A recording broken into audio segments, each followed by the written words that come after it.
alcohol, sex, food, gambling, drugs, internet, love. spending. There are a million addictions, and everybody is recovering from something. Here to help, it's Recovery Wednesday with America's original radio psychic, Dr. Linda Salvin, along with addiction specialist Candy Finnegan from the Emmy Award-winning television show Intervention. Candy and Dr. Linda are two gals who know recovery because they are in recovery. Listen as they help you bring your recovery to the next level, help you solve your thorniest issues in ways you may have never imagined. Together, they bring you the tools and techniques that bring balance, serenity, and recovery to your life, and the tools you need to find solutions for healing from the disease of addiction. Candy teams up with Dr. Linda to share their over 60 years of combined experience dealing with all areas of recovery. In her decades as a metaphysical clinician, Dr. Linda has helped thousands of people worldwide solve problems on the air and in person with her insights and solutions.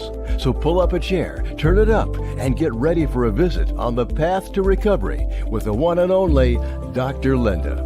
And now, live from Los Angeles, ladies and gentlemen, Dr. Linda Salvin and Candy Finnegan.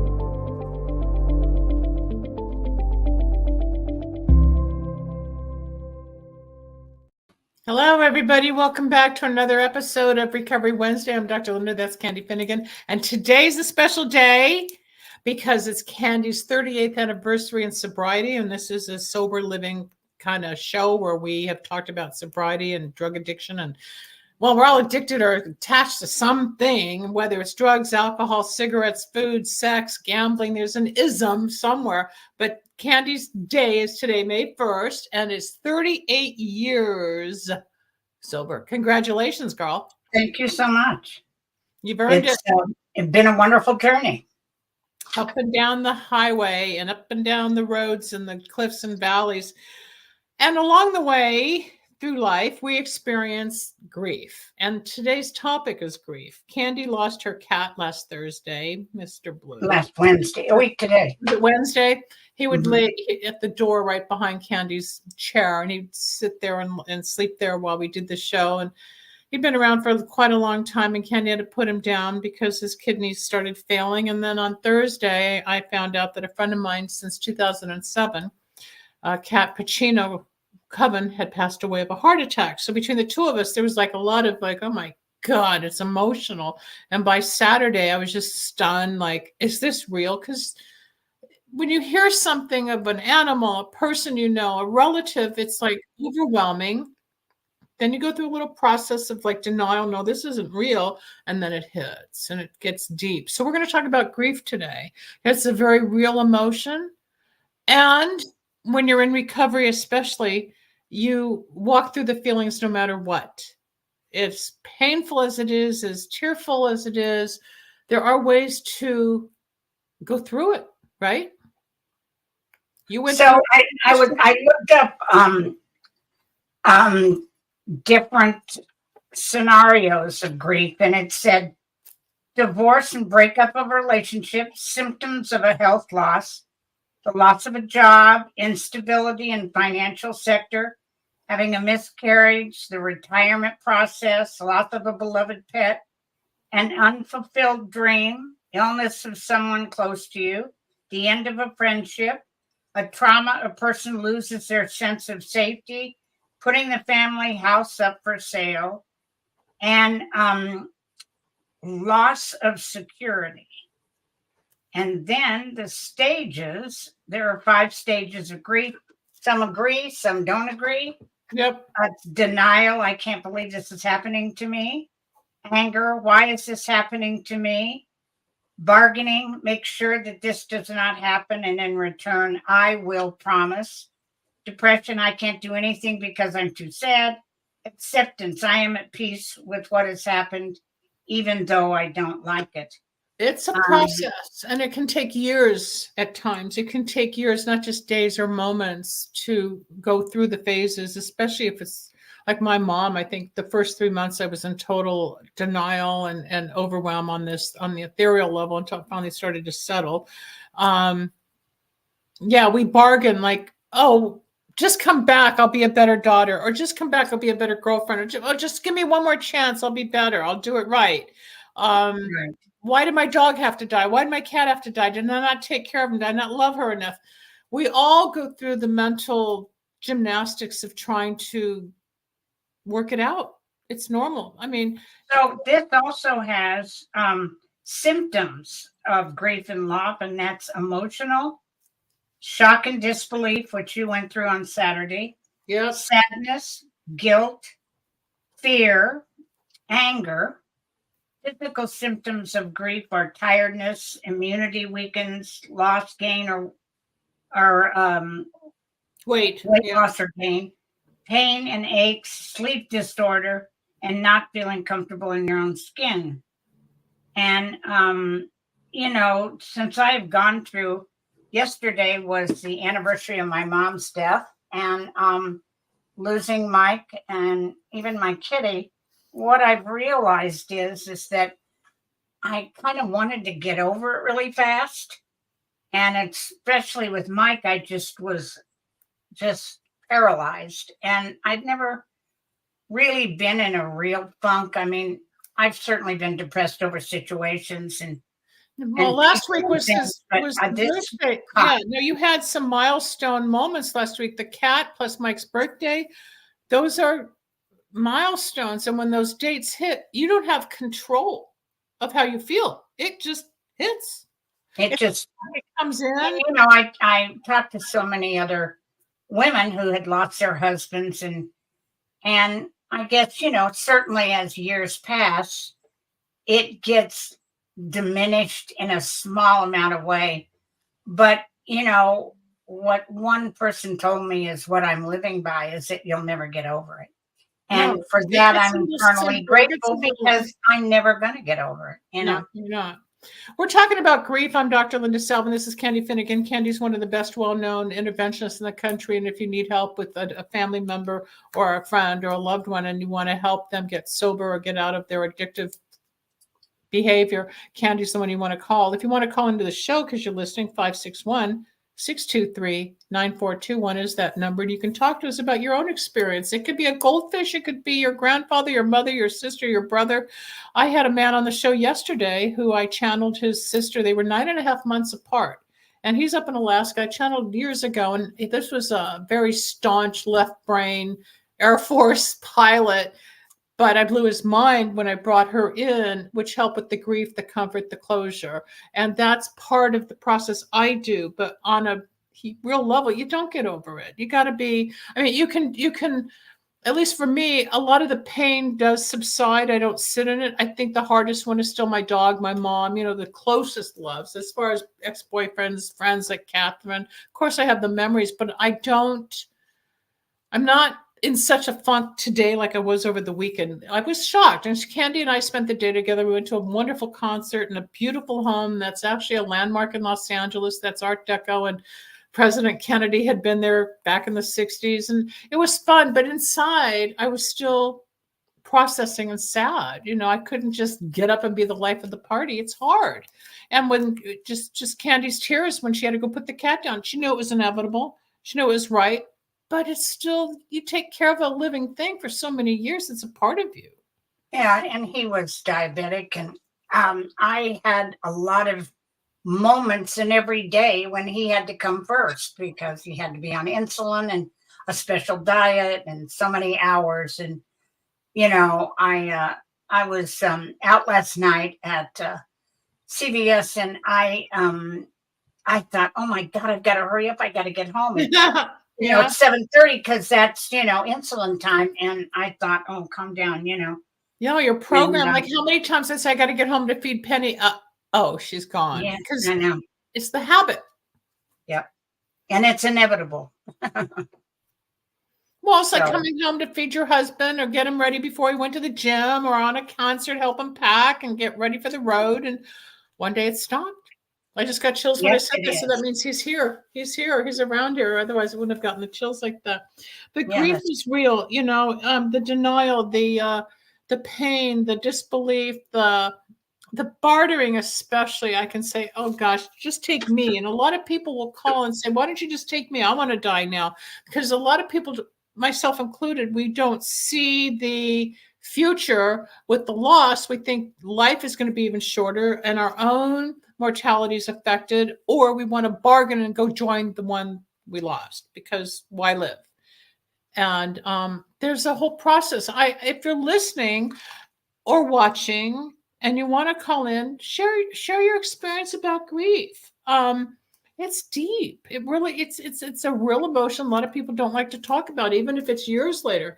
If you're too hung up on the grief where you don't heal, that's the other side of the spectrum where you got a problem, because you can stay in grief too long and miss life, which is for the living, and learn to live with your pain. And that's what we learn in 12-step, that you can learn to go on a day at a time, no matter what. And some days are harder. Some days are full of tears. Some days you want to stay in bed. Some days you don't want to talk to anybody. Some days you're outside in the sunshine. It's just part of our lives. Some of it happy, some of it not. Right. So we've both had a weird week, and here we are talking about grief. And the reason I chose the topic is because both Candy and I experienced it in our own ways in the same time frame last week. And at the same time, nobody hit the bottle, hit a joint, hit a pill jar, or, I wasn't out eating almonds or whatever my go-to would be to just numb the pain. I showed up and had tears, healthy tears welled up in my eyes, or I didn't really feel like talking a lot. And that's okay. I just kept to myself. I made the phone call to my friend's husband that I've known for, I guess, the last 15 years, 17 years actually, and gave my condolences. And if there's anything I can do to help with the celebration of life, I'm available, that kind of thing. And I've learned that about being in service. You help, you just show up, you try to help somebody else. So in Los Angeles and around the area, there's a wonderful nonprofit organization called Our House Grief Support. And the guy is exceptional. And they have all different specific groups for parents who've lost their kids to overdose. Well, what's it called? It's called Our House Grief Support Center. And the other one is Grief Haven. It's kind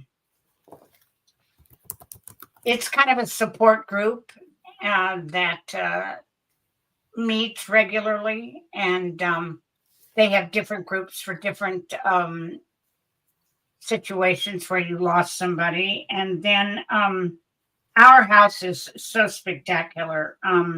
Reminds me of a song we know. Yeah, that's very true. And there's a lot of different. Children's Hospital has one for and teen hotline support. The Center of Grief, they have some when you lose a child to cancer or an accident or something. So there are support groups that are, I think, really important for somebody. I was able to go to my 12-step community and provide that, but and get the support I needed. But if you don't have that, it's important to be able to freely talk to somebody that will understand and has either been through it themselves or understands that you need the support that you don't have. So that's what it is in Los Angeles. You can also look up grief support on Google. In your area, it will give the nearest support group. So if you're sitting in grief and you can't get out of it, you're not going to get out of it. Let me be the first to tell you that. But finding a way to easier deal with it, I suggest you find a support group for whatever grief that you're feeling. So, well, what's wonderful is through the years from when we were growing up, there's so much more in the community and the 12-step and the mental health and I guess even social services. It's expanded so much over the last 30, 40, 50 years that there is help available in all different levels, whether it's suicide prevention, if it's grief. Very true. I have 3 suicides in my family, and I wish something like this had been around when I was growing up because of the grief that my family experienced, which was never discussed. It was always hidden and stuffed. But that's what people did back in the 50s, 60s, and 70s. And then in the 70s, 80s, and 90s and onward, we started to open up, and the me generation started talking about feelings and what we want and how we desire certain things. And it was the freedom of bondage of self, because the more you hold it in, the harder it is to deal with. But what was it? When my dog died, I put my dog down, Kayla, in 2006. And there was a place on Woodman here in Sherman Oaks, California, called the Grief Recovery Institute. And the man opened that facility because he lost his dog. And he was in such... And he also lost a daughter. Well, did he lose? Mm-hmm. Okay. And it's still going. And Cole James now runs it out of Idaho, and it's mainly Zoom. And I got certified as a grief counselor there. And but John passed away the same day as Mike, from the same thing as Mike. And I've been very close to Jess for many years, but Cole took it over, and he's doing a wonderful job. So you can look up Grief Recovery. Grief Recovery. I mean, it's a difficult topic. It's a personal situation. It's a personal topic. You can be at a concert. You can be in a restaurant. You can be driving down the highway. You could be at the dentist. You don't know where you are. And everybody's experiencing some inner turmoil or processing of a loss. You walk away from a relationship after several years of disappointment, whether it's a divorce or a breakup. There's a grief, there's a loss. You put an animal down, or it dies, or you lose somebody in combat, or however you lose. Loss equals grief. Even a business relationship can fall apart, and there's a moment or two of, what happened? What did I do? What did they do? And then it's one more time, I'm a failure. I feel horrible. I'm going to grieve it. Oh, poor me. And what they say in the program is, oh, poor me, oh, poor me, oh, pour me a drink. Or you have the choice.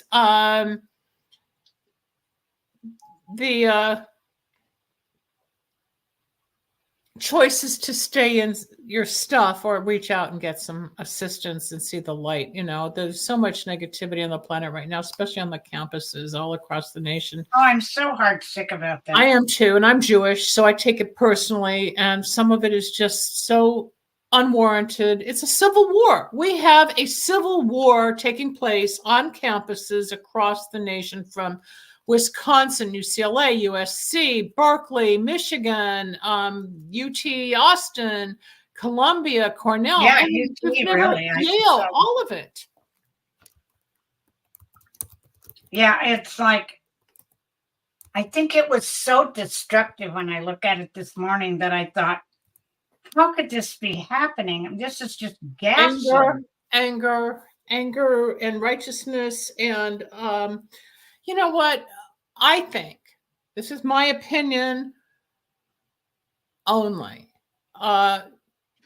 Internet started in 1996. We got internet in 1996. It was actually developed in 1993.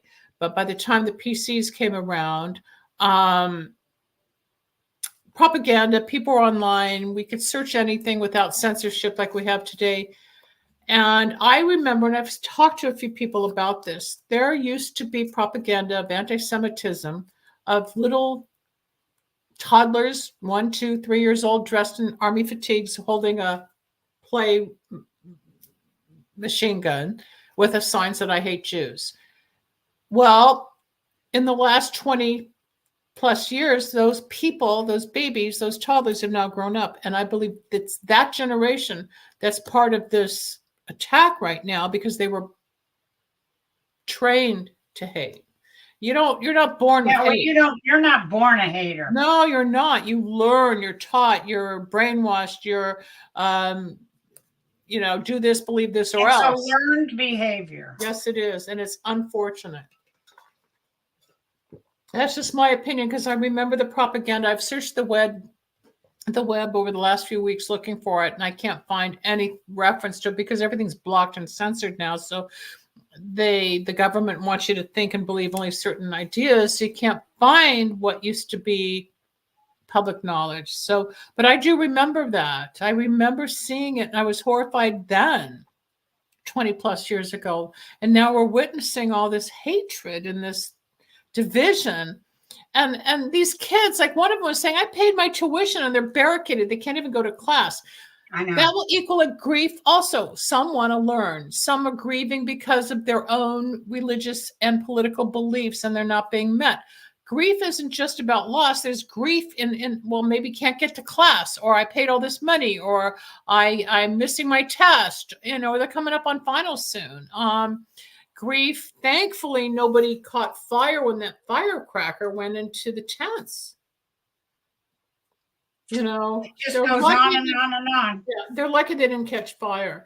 So grief is deep. It's real. It's healable, if that's such a word. You can heal from it, but you learn to cope with it. That's the coping mechanism that we learn in 12-step on how to reach out. I remember being in a meeting the day after my mother died, and it was March 19th, 2009, she died. So I was at a meeting the next day. And the beauty of the meeting was I had lost my mom the day before, and a guy next to me shared his father had died the night before.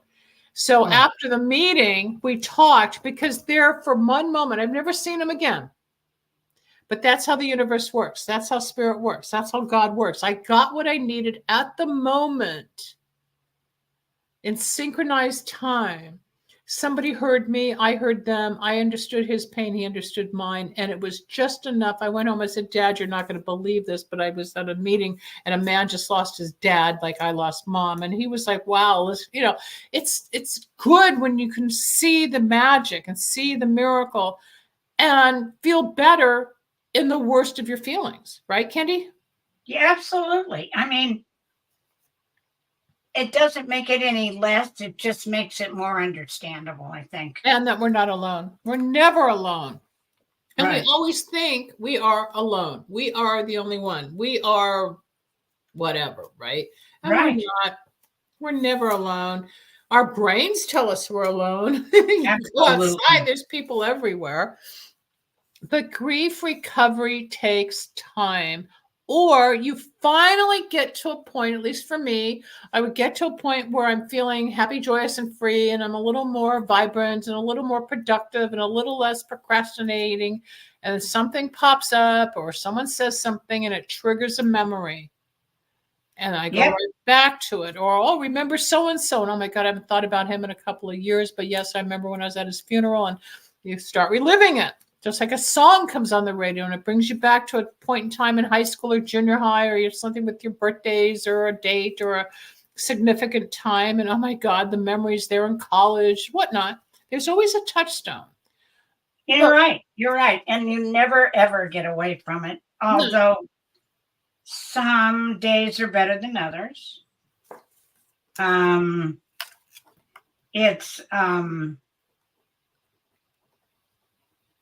It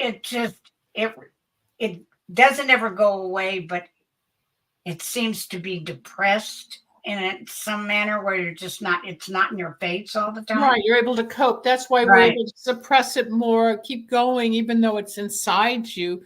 And nobody coming up to you is going to say, oh, hi, Candy, are you in grief? No, you can't see it unless you're really like your eyes are foggy and you're tired and crying. And, even at the height of a grieving moment, sometimes people have the shiniest face. You would never know they're in pain because they're really good at hiding their emotions.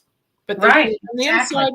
And that's where alcohol comes in, or that's where drug abuse comes in, or that's where any type of substance abuse might come in, because they want to put on a happy face.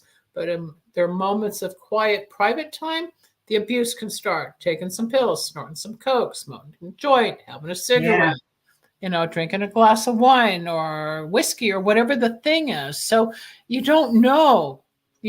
Candy's dealing with a gambling client right now. Talk about gambling being part of the ism or the disease that comes under the umbrella of addiction. Talk about that. Well, I think that we could do a show on it. It's a very strange addiction because it's based on kind of an OCD type of situation that you always think your luck is going to change, and a lot of internet gambling came about during COVID, and that became a real big problem, as did video game addiction. And in this particular case, these really privileged kids got involved in private poker games in houses, and it's these kids really don't have the money, their parents do.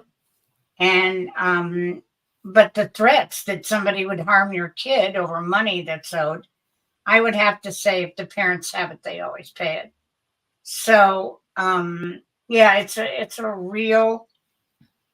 a long term. Oh yeah, bookies, and just like you see in the movies or TV shows, when somebody's got a debt, whether it's gang, mafia, bookers, whatever, they'll come and they'll haunt and they'll threaten.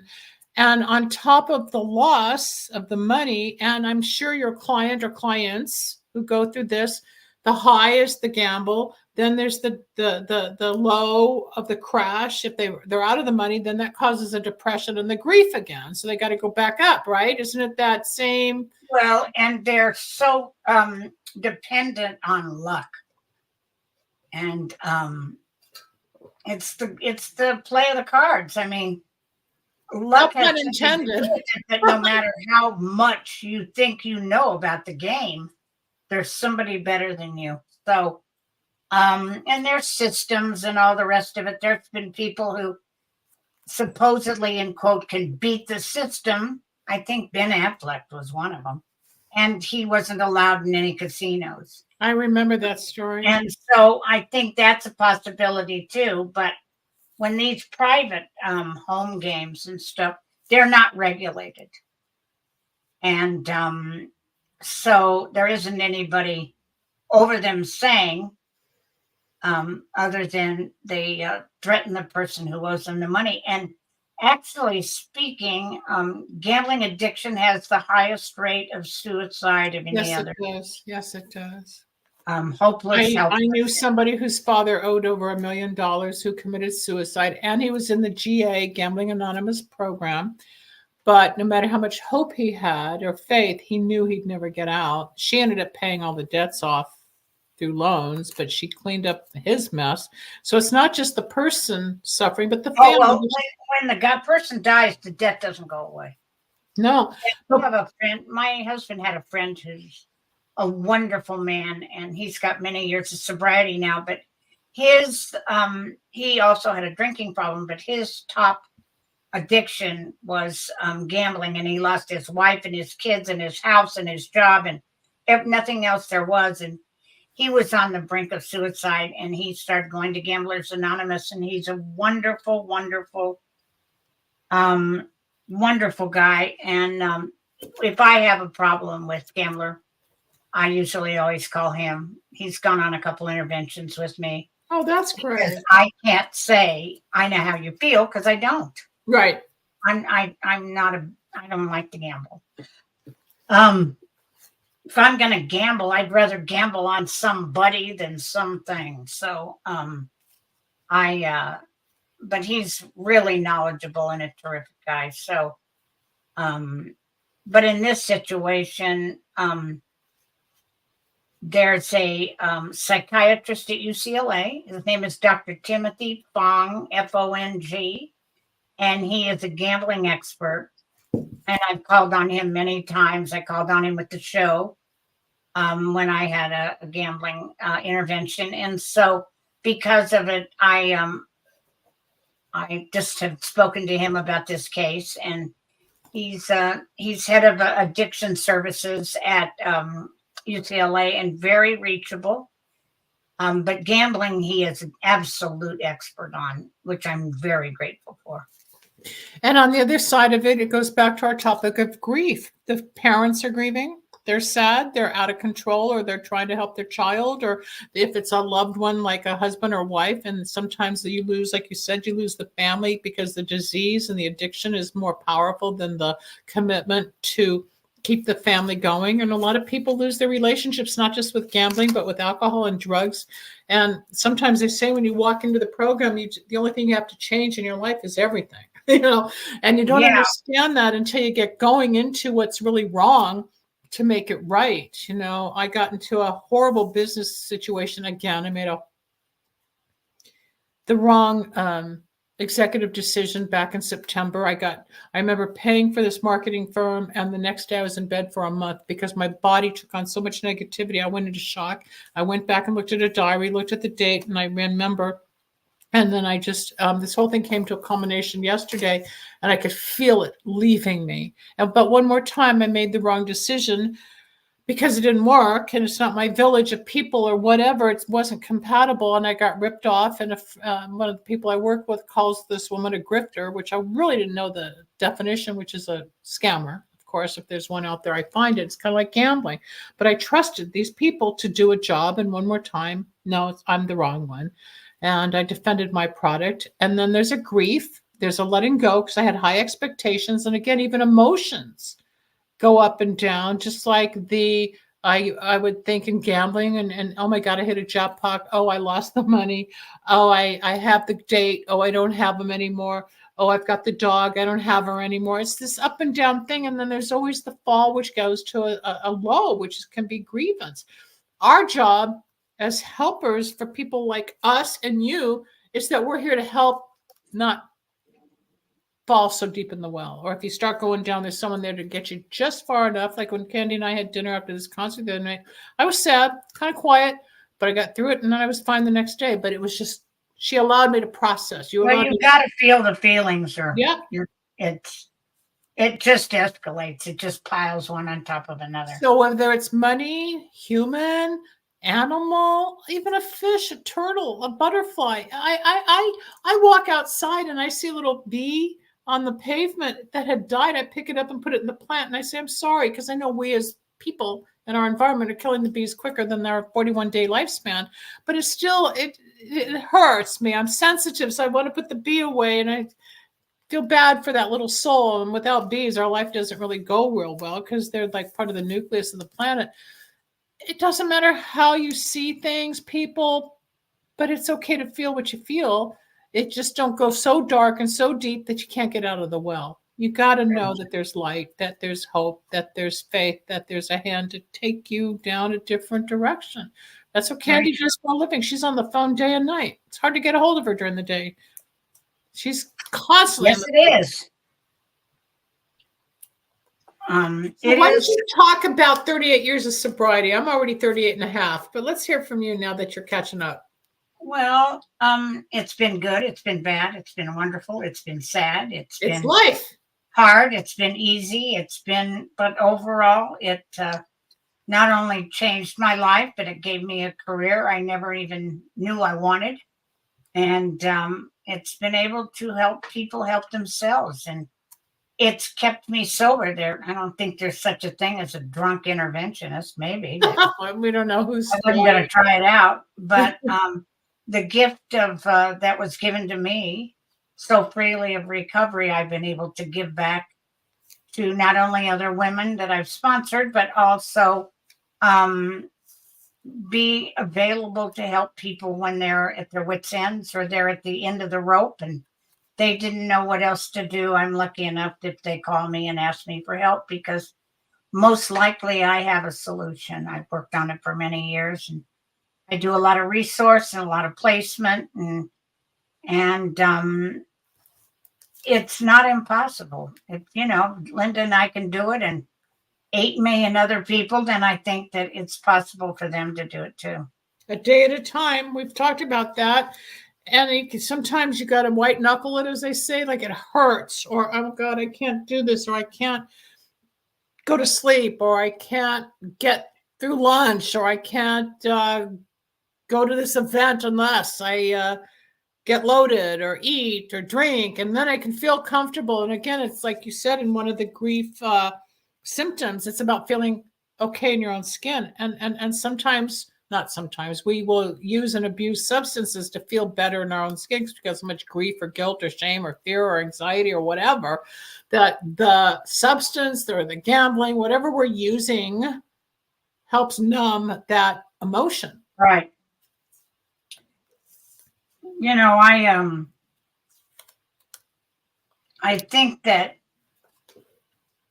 I remember, as I'd said before, when I first got sober, I'd see people of 20 years and they're still in meetings and 35 years. And I'd go, what in the Why world? are they here? What are they doing? Why What are is wrong with I do And, too. and here I am, and just like you. So, Well, we're now I'm not ever considered the going to old turn my back timers. on it. You know, We they used say to- you go to 12 step until you like it. You know, by the way, I like it. So I'm staying, you know, I don't get rid of things I like. So, but it was strange that, I used to feel really sorry for those people like Marty, you know, who had 40 years and went to 5 meetings a week. I'd go, what are you doing? It was his life because he was older and had lost his family and over the years, and it kept him in the mix with Sorry. young people, and he got to help a lot of people. So it's like, as I look back on it, But I he am, loved it. He loved helping people. He loved showing my up. He loved God. talking his story. He was great. yep. And you know, it's like, I think that if you have to stay connected. I certainly don't go to as many meetings as I used to. But the meetings I do go, I spoke at 8:00 Sunday morning. How'd that go? Oh, it was just great. You know, a lot of people were there, and I'd say out of the 10 people that shared, 8 of them shared about Mike. So can't get away from that. But you know, I sometimes need to hear myself talk about how I got here and how I stayed here and how I'm not hoping not to go anywhere a day at a time. So I think all of that is a real joy for me. But it's hard to convince people. I know that I listened for a long time to hear my story. Did I ever hear my exact story? No, but I heard enough of it that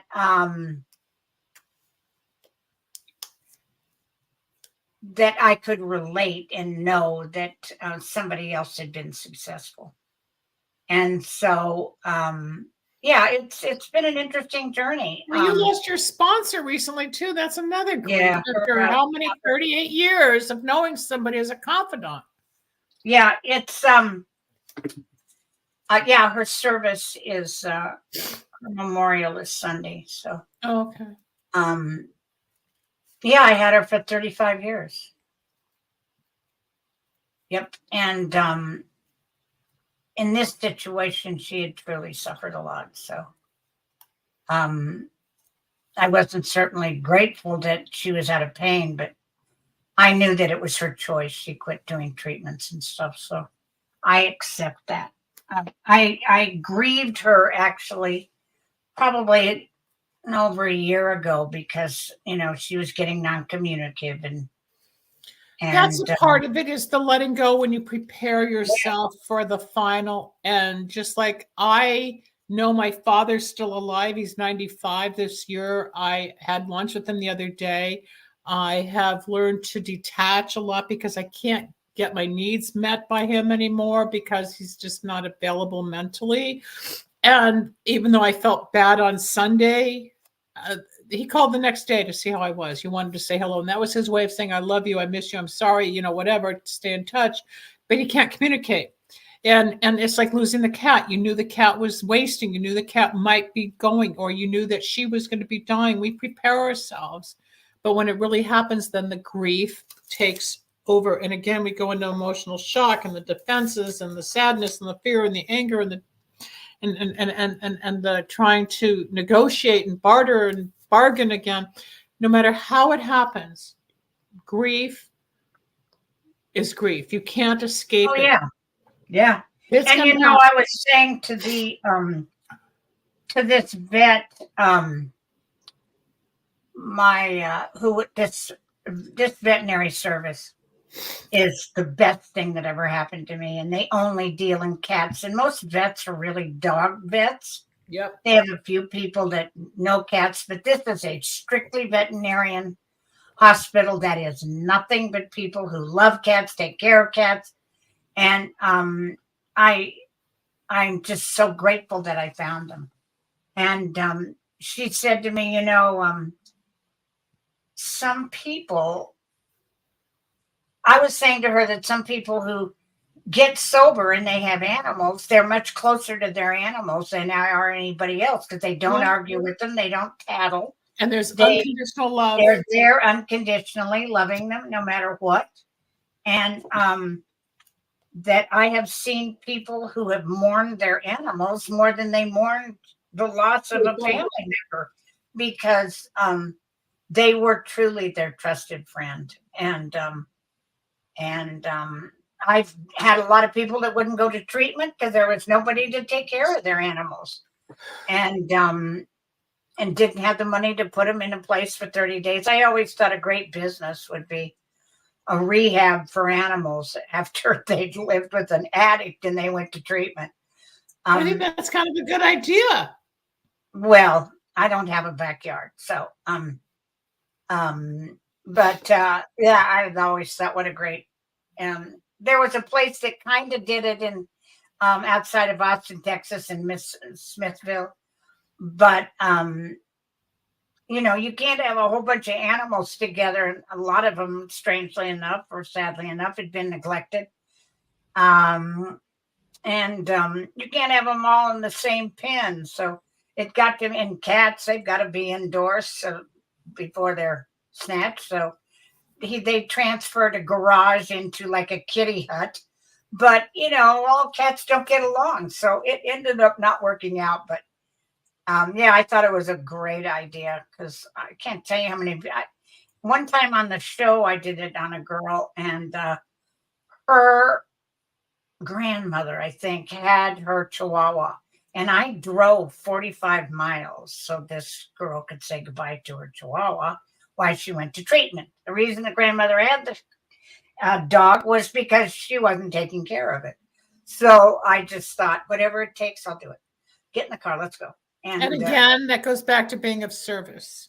Well, but it also gets back to getting somebody to go to treatment at any cost. So that was what I was there for. But yeah, no, it's animals. I gotta tell you, I don't trust people that don't like animals. Let me just say that. Well, they don't see them as sentient beings either when they're clobbering them or putting that or children. That too, but especially with an animal that is helpless, and children are helpless, the abuse that takes place, or the firecrackers up the tail, or the horrible stories. Oh my God! Don't even you know, you see the pictures, and these poor animals, they're not human, but they're alive. They feel, they have skin, they have organs, they're sentient, and how people don't understand horses, buffalo, snakes, even though some are kind of weird and you don't want to deal with them. An alligator, you don't want to get close to them, but they're still alive. You know, there's planetary life. It's life, but we want to take it's a place in our universe, you know, and we have to respect and let them live where they need to live. It's a weird world. Well, I'm not going to have a pet alligator in the tub. Thanks. No, we're almost at the end of the show. We get about 4 more minutes. What else do you want to say here? Well, just celebrating 38 years of sobriety. We're talking about grief. We've both gone through some shocking, painful don't moments. hide from grief because it will overwhelm and consume you. Do something about it. Share it with somebody, whether it's a therapist or a grief counselor. And all you have to do is look, and there'll be somebody there to help you. You don't have to go through this alone. Mm-hmm. And it's devastating and it's overwhelming, and ask for help because it does really work. I'm a perfect example of that. So it's, my dad used to say when I was little, and I never understood it for years and years, is none of us are going to get out of here alive. Some of us leave easier than others, and some do truly suffer. But loving someone to death is a great honor, and I've done it several times in my life. And just don't be not strong enough to tell somebody you love them every day. You don't know what tomorrow brings. That's the truth. We know that. So and that's what the world needs now more than ever, as we get into weirder and weirder events out there. On the show yesterday, Grizz, his name is Jim, but they call him Grizz because he looked like a grizzly bear. He was talking about all these marches and protests and what's going on. But when we were growing up, the Beatles were famous and the marches was all about love. Where's the love now? We need to bring the love back.